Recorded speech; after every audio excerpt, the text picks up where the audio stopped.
Selamat pagi anak-anak. Bagaimana kabar kalian hari ini?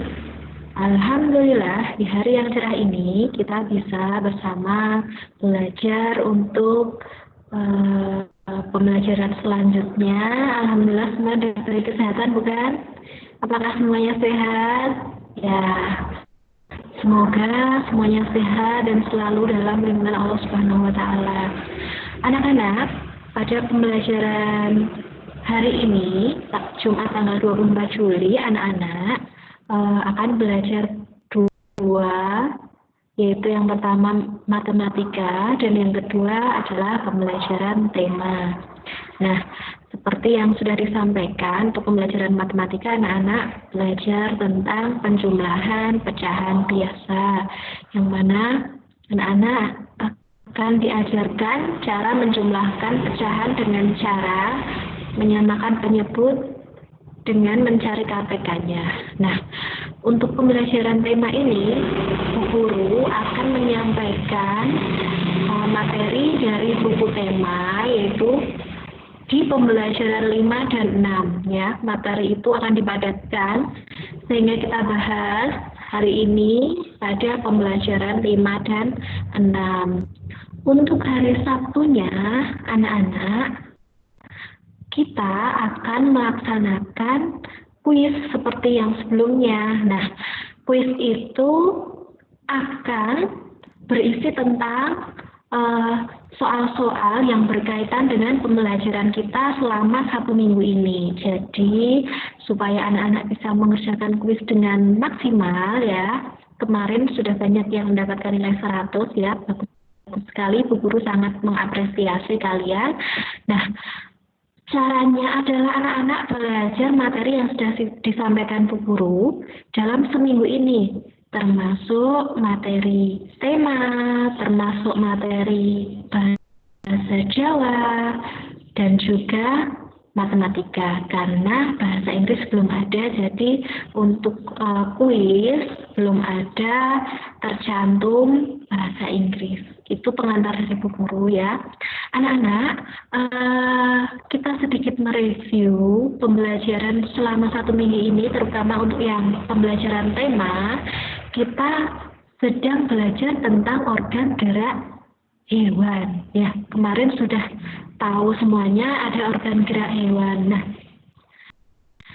anak-anak yang Bu Guru sayangi, ini yang kita akan ketahui di materi selanjutnya adalah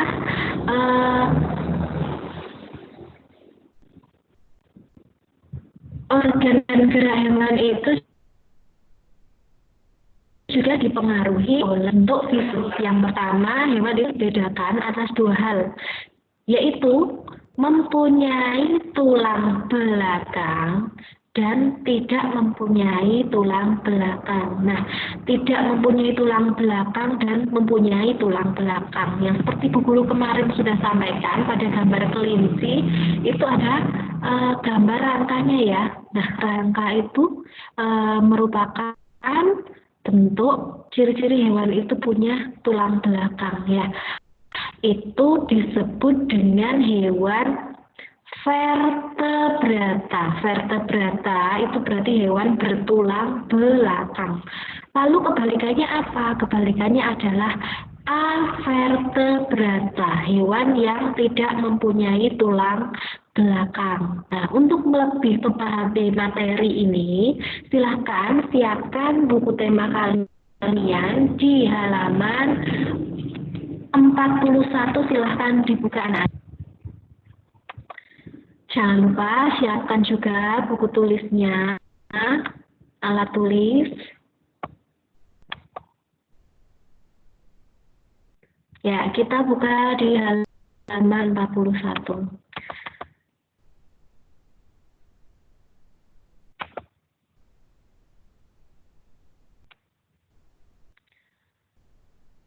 Di halaman 41, pembelajaran 5. Baik. Anak-anak, ini ada seekor kelinci, seekor siput, dan juga seorang anak. Anak ini bernama Edo. Di bawah kandang kelinci, Edo melihat seekor siput yang sedang berjalan perlahan. Edo pun mengambilnya. Kelinci dan siput sama-sama hewan, tetapi gerakannya kok berbeda ya. Kelinci bergerak lincah, berlari dan meloncat, sedangkan siput bergerak sangat pelan. Mengapa bisa begitu ya? Gumam Edo penasaran. Nih, kemudian ada gambar seekor kelinci dan siput lagi. Amati kedua hewan di atas. Bentuknya berbeda ya anak-anak. Nah, temukan perbedaannya coba. Karakteristik kelinci yang sudah Bu Guru sampaikan tadi, kelinci itu vertebrata atau hewan yang mempunyai tulang belakang. Kemudian untuk siput kok ditulis avertebrata? Nah, coba siapa yang pernah makan siput? Ada kan, pernah ada sate keong itu. Nah, itulah siput. Dia tidak mempunyai tulang belakang atau avertebrata, tidak mempunyai tulang belakang. Karakteristik kelinci apa lagi anak-anak? Bergerak dengan melompat. Iya. Kalau siput apakah melompat? Siput itu biasanya apa? Melata ya anak-anak, melata. Nah, kalau kelinci kira-kira bergerak menggunakan apa? Bergerak menggunakan kaki dan tangan ya, tapi untuk berpindah tempat yang lebih spesifik adalah bergerak menggunakan kaki. Kalau siput apa anak-anak? Siput bergerak menggunakan otot perut. Nah, itu dia perbedaannya. Dua lagi perbedaan silahkan dicari sendiri. Kalau kelinci seperti apa, siput seperti apa. Kelinci mempunyai bulu misalnya. Siput mempunyai cangkang. Ya, betul. Bagus itu. Kemudian yang kelima, kelinci makannya apa? Nah, kelinci biasanya makan wortel. Kalau siput makan apa coba anak-anak? Biasanya daun-daun juga mau ya siput itu ya. Baik, pada pembelajaran sebelumnya kamu telah mengetahui bahwa kelinci termasuk hewan vertebrata. Lalu bagaimana dengan siput? Siput merupakan hewan avertebrata. Hewan avertebrata merupakan hewan yang tidak memiliki tulang belakang. Adapun ciri-ciri hewan avertebrata lainnya antara lain biasanya susunan sarafnya berada di perut, memiliki rangka luar, dan otaknya tidak terlindungi oleh rangka. Contoh hewan avertebrata adalah siput, serangga, cacing, ubur-ubur, cumi-cumi, dan lain-lain. Nah, itulah cirinya hewan avertebrata, tidak bertulang belakang ya. Biasanya mempunyai ini loh anak-anak, rangka luar ya, itu seperti cangkang. Nah, itu nama organ gerak kaki, perut dengan bentuk pipih dan lebar. Fungsi utamanya adalah untuk bergerak dan berpindah tempat. Kita lanjutkan. Di sekitarmu pasti banyak sekali jenis hewan avertebrata. Bersama temanmu amatilah hewan-hewan tersebut dan identifikasi organ geraknya ya. Kita amati bersama saja. Nama hewan belalang. Organ geraknya apa anak-anak? Belalang itu mempunyai kaki ya anak-anak. Jadi dia organ geraknya adalah kaki. Fungsinya untuk biasanya belalang itu bagaimana? Untuk berjalan dan meloncat. Lah untuk cacing organ geraknya adalah otot perut. Fungsinya untuk berpindah tempat. Ubur-ubur itu mempunyai apa? Ya seperti tentakel ya anak-anak. Nah itu fungsinya untuk berenang. Ini kita lihat. Nah, pilihlah salah satu hewan avertebrata, kemudian buatlah model sederhana. Ini sebetulnya membuat bentuk hewan avertebrata menggunakan plastisin ya anak-anak, tapi kita lewati saja, tidak perlu. Kemudian lanjut, nah kita buka halaman 44, ada sebuah bacaan. Siput bukanlah hewan lemah. Siput menurut sebagian orang dianggap sebagai hewan yang lamban dan menjijikkan. Bahkan karena gerakannya yang lamban, tidak jarang orang membanding-bandingkannya dengan kelinci. Siput juga dianggap menjijikkan karena tubuhnya yang penuh lendir. Sebenarnya siput memiliki kelebihan dan keistimewaan. Kelebihan dan keistimewaan siput ini merupakan karunia Tuhan yang tidak dimiliki oleh hewan-hewan lain. Apa saja kelebihan dan keistimewaan tersebut? Siput merupakan hewan yang berjasa dalam penguraian serpihan daun-daunan. Kenapa berjasa? Karena siput memakan daun-daunan dan menjadikannya bagian-bagian yang kecil atau serpihan, sehingga mudah untuk diuraikan oleh bakteri pengurai. Jika benda-benda yang besar seperti daun berubah menjadi serpihan dan diuraikan akan bermanfaat bagi kelestarian lingkungan sekitar siput berada. Hasil penguraian yang diawali oleh siput itu akan berfungsi menjadi pupuk alami, sehingga tanah pun menjadi subur. Siput adalah sang pengembara yang mandiri. Meskipun siput berjalan lamban, namun siput memiliki stamina yang sangat bagus. Daerah pengembaraan siput pun sangat luas. Pengembaraan siput dimulai sejak siput menetas. Setelah menetas, siput langsung mandiri. Siput tidak lagi terikat dan bergantung pada induknya. Siput memiliki pertahanan diri yang baik dalam beradaptasi dengan lingkungan dan mempertahankan diri dari serangan predator. Meskipun tubuhnya lunak, namun tubuh siput memiliki lendir. Lendir ini berfungsi sebagai minyak pelumas dan pelindung bagi tubuhnya ketika berjalan di permukaan. Jalan sekasar apapun dan seterjal apapun akan mudah dilalui tanpa tubuhnya terluka. Selain itu, siput juga dikaruniai Tuhan dengan cangkang. Cangkang ini berfungsi sebagai rumah yang memberikan kenyamanan dan keamanan bagi tubuhnya. Cangkang juga berfungsi sebagai tempat persembunyian ketika ia terancam oleh lingkungan atau predator. Meski terik panas ataupun hujan, siput tetap bisa hidup nyaman dan aman dengan cangkangnya. Predator pun akan kebingungan untuk memangsa siput karena tubuhnya terlindungi oleh cangkang yang keras. Jadi, siput bukanlah hewan yang lemah. Siput adalah hewan istimewa yang memiliki banyak kelebihan. Siput diciptakan Tuhan dengan kekurangan sekaligus dengan kelebihan. Begitu juga dengan manusia, diciptakan Tuhan dengan kelebihan dan kekurangan.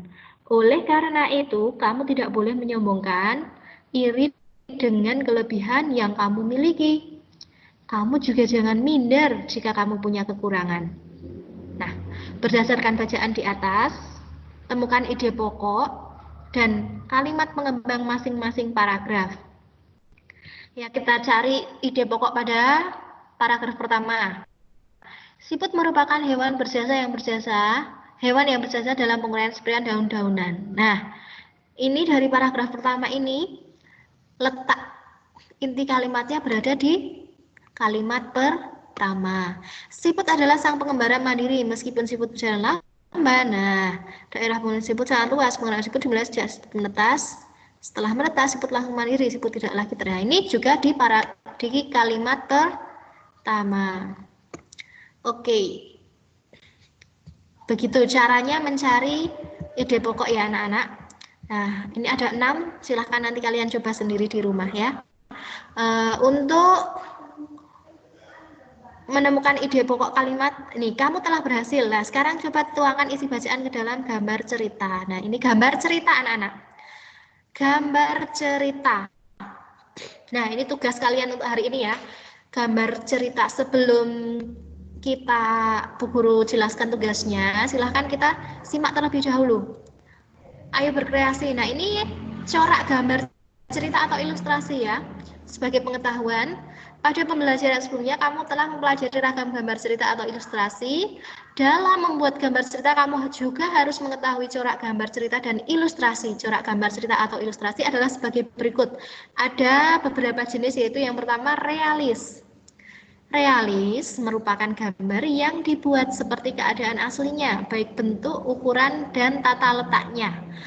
Contohnya seperti lukisan berjudul Kapal Dilanda Badai, karya Raden Saleh berikut ini. Realis itu dari kata real. Real dalam bahasa Inggris artinya nyata. Realis berarti gambar yang nyata atau sesuai dengan keadaan aslinya.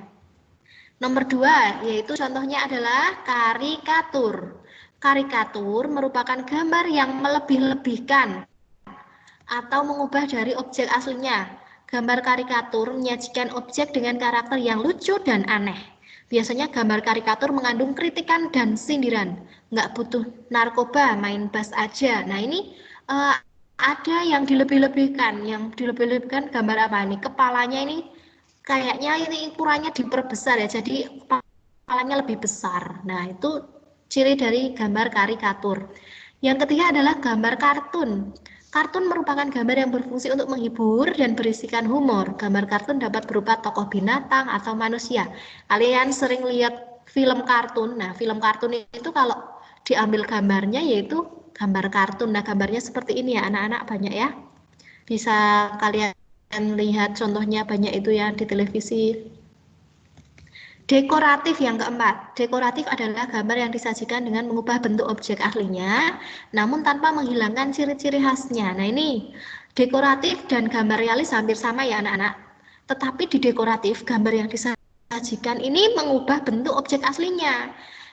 Hampir kelihatan nyata, tapi tidak senyata realis. Realis itu betul-betul nampak nyata. Kalau ini masih kelihatan seperti gambar. Nah, diperindah lagi ini. Ya mungkin di sini aslinya nggak seperti ini ya. Kemudian yang selanjutnya, cuma 4 ya anak-anak. Yang kalian wajib ketahui pada pembelajaran ini hanya 4 saja, yaitu realis, karikatur, kartun, dan dekoratif. Baik, kita lanjutkan. Kita sambung ke pembelajaran 6. Nah ini anak-anak, hari menjelang sore, sudah saatnya Edo kembali ke rumah. Namun sebelum pulang, Edo membantu Pak Rudi membersihkan kandang kelinci. Kandang kelinci dibersihkan untuk menjaga kesehatan kelinci. Dibersihkan ya, karena kelinci itu mengeluarkan kotoran, jadi harus dibersihkan. Meski air liurnya, air kencingnya bisa digunakan sebagai pupuk ya, ditampung. Tapi tetap harus dibersihkan supaya tidak ada bibit penyakit. Nah, amati dengan cermat gambar di atas, kemudian buatlah cerita tertulis dari gambar tersebut. Buatlah cerita minimal 3 paragraf menentukan. Nah, menulis cerita, tentukan ide pokok terlebih dahulu yang akan kamu kembangkan dalam cerita.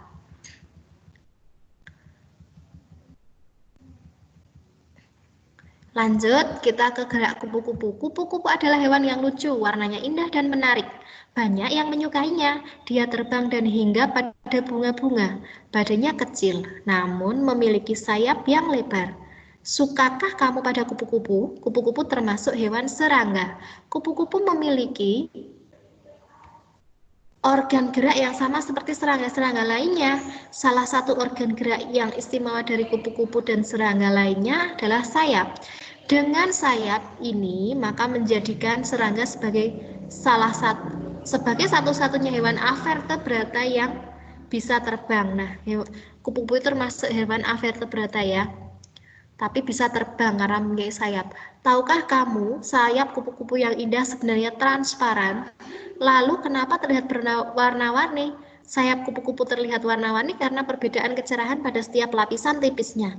Kupu-kupu memiliki kemampuan terbang yang luar biasa. Kupu-kupu bisa terbang sejauh ribuan kilometer untuk mencari daerah yang hangat ketika musim dingin tiba. Kupu-kupu akan kembali lagi menempuh jarak ribuan kilometer ketika musim semi tiba. Meskipun demikian, kupu-kupu tidak bisa terbang apabila suhu tubuhnya di bawah 30 derajat Celcius. Kalian menentukan ide pokok dari masing-masing paragraf di atas. Nah ini ya, ide pokoknya dicari ada 4. Kamu telah mengetahui organ gerak hewan vertebrata dan avertebrata.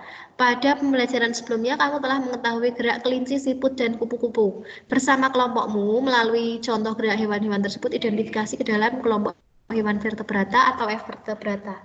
Kemudian buatlah perbandingan antara keduanya. Lakukan dengan diskusi, ini tidak perlu ya. Oke.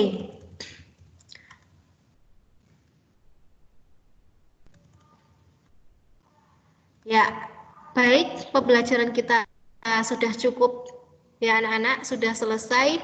Untuk tugasnya adalah apa yang tadi Bu Guru sampaikan, membuat gambar cerita. Gambar cerita adalah bagaimana anak-anak kemarin sudah Bu Guru jelaskan, gambar yang mempunyai unsur cerita ya anak-anak. Gambar ada gambarnya dan ada ceritanya, seperti contoh yang kemarin Edo itu loh, seperti contoh yang kemarin ya, itu berdasarkan ceritanya yang mana? Ceritanya ada di halaman 44 dan 45. Ini halaman 44 dan 45. Silahkan nanti difahami bacaannya. Kemudian anak-anak, setelah kalian pahami, untuk halaman 44 dan 45, kalian membuat gambar cerita. Kemarin sudah kita pelajari. Yang pertama, urutan membuat gambar cerita adalah menentukan apa dulu anak-anak? Menentukan topik atau gagasan ya anak-anak. Kemudian yang kedua itu membuat sketsa. Sketsa itu digambar secara tipis-tipis pakai pensil atau pakai yang bisa dihapus, bisa pakai pensil ya, pakai pensil biasanya pakai pensil yang tipis aja, jangan yang 5B, pakai yang 2B saja. Kemudian nanti baru gambarnya ditebalkan dan diwarnai ya. Ditentukan dulu topik dari gambar cerita itu dari bacaan halaman 44 dan 45. Dicari gagasannya, paling sedikit buat gambar yang berkaitan ya, sebanyak 4 gambar kecil-kecil saja. Membuatnya boleh pakai kertas HVS, boleh nggak pakai buku tulismu ya, silahkan. Dan jangan lupa terakhir diwarnai, diberi warna. Boleh pakai krayon, boleh juga pakai pensil warna dan yang kalian punya di rumah apa, boleh pakai cat air jika punya. Nah itu tugas untuk hari ini, tugasnya silahkan dikerjakan, hanya satu tugas saja, yaitu membuat gambar cerita berdasarkan bacaan di halaman 45 dan 44 ya. Sepertinya tugasnya lumayan menyenangkan untuk hari ini, buat gambar sebagus mungkin ya anak-anak. Semoga kalian suka dengan tugas kali ini dan selamat belajar. Bu Guru ucapkan terima kasih atas perhatiannya. Wassalamualaikum warahmatullahi wabarakatuh.